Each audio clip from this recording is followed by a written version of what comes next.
vos avis, Louis et Eric, cette charnière Koscielny-Rami est-elle la bonne? On attend avec impatience la bonne. On le saura au fil de la compétition, au fil des matchs. Déjà, en les voyant déjà ce soir jouer ensemble, commencer ensemble.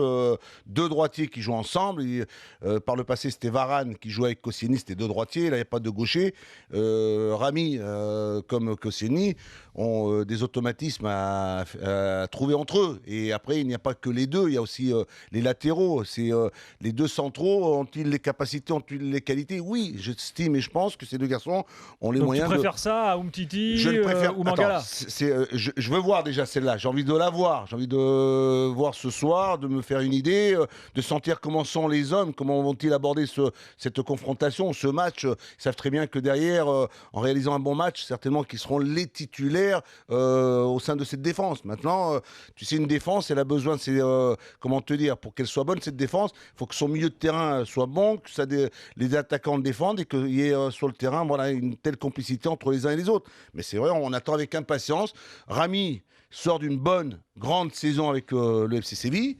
Koscielny joue déjà en équipe de France, il a quand même pas mal d'expérience. J'attends avec impatience, j'attends de voir. Alors, voilà. Eric, ton point de vue? Écoute, quand on voit les problèmes des sélectionneurs successifs ces dernières années pour trouver une défense centrale alors qu'ils les ont tous les jours quand ils sont en stage et qu'ils les supervisent toute la saison, qui on est nous pour dire c'est la bonne solution.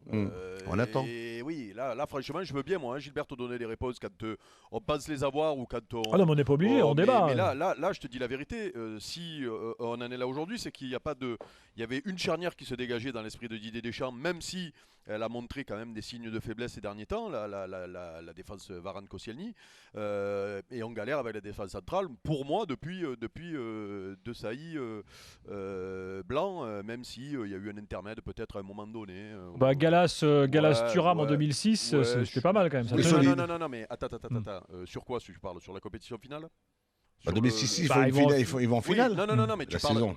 Donc oui, mais sur cette compétition-là, ok. Mais on peut pas dire qu'elle a perduré derrière et que ça a été, tu vois... Ah non, elle a même explosé derrière. Voilà, donc ça a explosé, si tu veux. Donc maintenant, nous, on peut peut-être expliquer le choix qui peut paraître bizarre dans l'esprit des gens.